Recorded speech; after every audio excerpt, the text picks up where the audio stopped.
Article, we look at the role of public transportation in connecting young people to jobs across urban America. And we focus on young people for a couple of reasons. Typically, they have high rates of unemployment, and this is very true in the period we studied, 2000 to 2010. They also have limited transportation options, but also we know that research shows that the advantages of employment early in life accumulate over one's career. So we used a panel of 100 cities, almost 100 cities across the US to investigate the effects of public transportation across cities with different levels of dependence on cars. And so we find that the density of public bus services in particular was associated with lower youth unemployment, but this was only true in car-independent cities, meaning cities in which a relatively high proportion of households did not own cars and used other means to get around. Unfortunately, we don't see the same benefits for public transportation density in cities that are relatively car-dependent. And so these findings point to the fact that there are really two worlds of public transportation in urban America that affect young people's employment outcomes. I should add that, why it is that unemployment is such a big structural problem.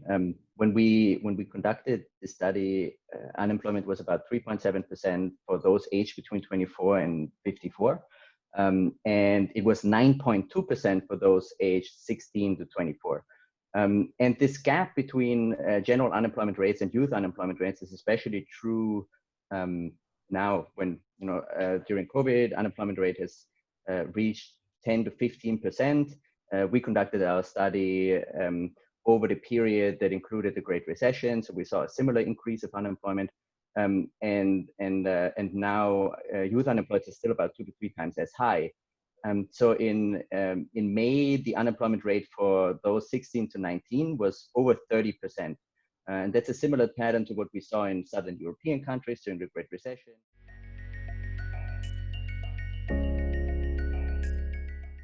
Works on urban sustainability, and Cristobal has done research on the effects of unemployment. My own research looks at labor mobility more in an international context. So when we got together and thought about this empirical question, we decided this would be a great way to go forward. And we were excited to use the Department of Transportation's data on local public transportation systems across the US to do a national study, because this was an expansion on previous spatial mismatch research that typically focuses on one city in particular. And so the results do show the benefits of broadening research to investigate public transportation across cities, because we find that the effects differ depending on a city's level of dependence on cars.